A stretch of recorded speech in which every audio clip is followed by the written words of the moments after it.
안녕하세요. 궁금한 요즘 이슈 쉽게 알려드립니다. 지식이 삼촌입니다. 연인과 선물을 주고받으며 사랑을 확인하는 날, 발렌타인데이가 다가오고 있습니다. 이번 발렌타인데이에는 어떤 선물을 준비하셨나요? 발렌타인데이는 연인 사이에 초콜릿을 주고받으며 서로 마음을 표현하는 날이기도 하지만 숨겨왔던 마음을 고백하는 날이기도 합니다. 그런데 그거 아셨나요? 발렌타인데이가 처음부터 연인을 위한 날은 아니었습니다. 원래 발렌타인데이는 3세기경 기독교 신부였던 발렌티노를 기리는 날이었습니다. 당시 로마 제국의 군인들은 결혼이 금지되어 있었습니다. 전쟁 중에 가족을 그리워해 탈영할 것을 방지하기 위해서였는데요. 발렌티노는 군인들의 결혼을 금지한 국가의 법을 어기고 서로 사랑하는 연인들을 위해 몰래 결혼을 성사시켜주다 발각되어 사형을 당했습니다. 그의 죽음을 기리기 위해 만들어진 날이 바로 발렌타인데이입니다. 발렌타인데이가 연인들의 날로 상징적인 의미를 갖게 된 것은 14세기 말에 들어서면서부터입니다. 제프리 초서를 비롯한 여러 시인들이 발렌티노의 이야기를 소재로 사랑의 시를 만들면서 발렌타인데이는 사랑의 기념일이라는 의미를 갖게 된 것이죠. 발렌티노의 죽음을 기리는 날에서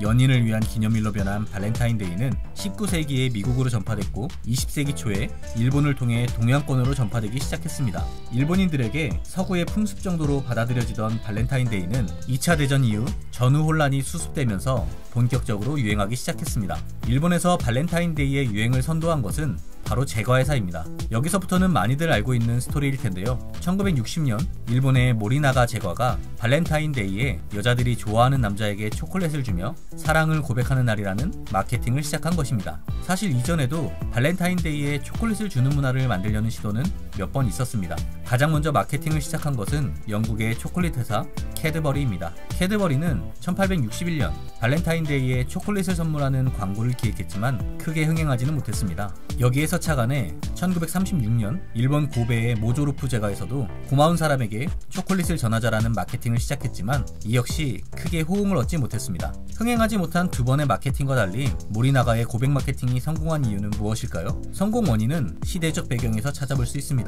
모리나가 제과가 마케팅을 시작한 1960년대는 일본에서 여성 해방 운동이 일어나며 사회적으로 고학력 여성들의 적극적인 자아 표현과 행동이 유행처럼 자리 잡았는데요. 이러한 사회적 변화와 함께 여자도 사랑을 쟁취하기 위해 남자에게 선물을 줄 수 있다는 인식이 생기게 된 것입니다. 그렇게 여자가 남자에게 초콜릿을 주며 고백하는 발렌타인데이 마케팅은 여성들에게 큰 인기를 끌게 됐습니다. 진취적인 여성에게 발렌타인데이 초콜릿과 고백을 받은 남자들이 화이트데이의 고백에 대한 답장으로 사탕을 주는 건 역시 일본에서 시작된 마케팅입니다. 화이트데이는 1978년 사탕 판매량을 늘리기 위해 일본의 전국 사탕 과자공업 협동조합이 만든 날인데요. 뻔히 보이는 상술 마케팅이지만 무언가를 받았으면 반드시 보답해야 하는 일본인의 성품과 맞아떨어지며 이 역시 흥행하게 됩니다. 일본 제과회사의 마케팅에서 시작한 화이트데이는 한국, 타이완, 중국, 홍콩, 베트남, 싱가포르, 말레이시아 등 주로 아시아권에서 하나의 문화로 자리를 잡게 됐습니다. 한국에서 발렌타인데이가 처음 언급된 것은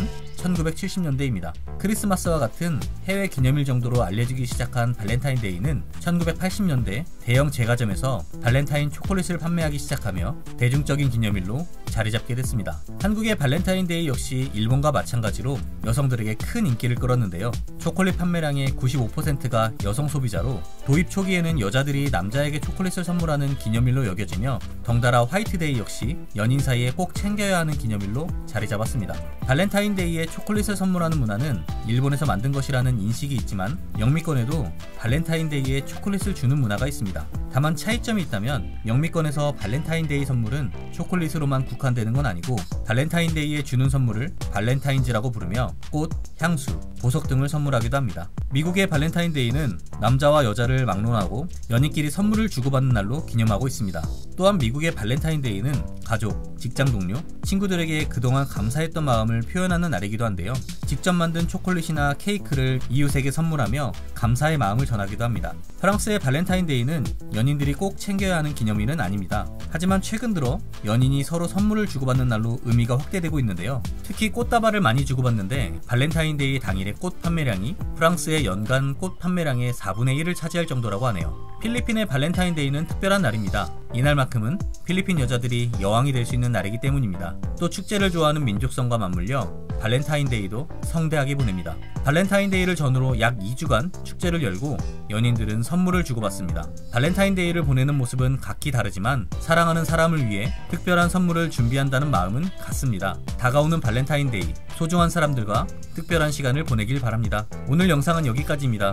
영상이 도움이 되셨다면 구독, 좋아요 눌러주세요.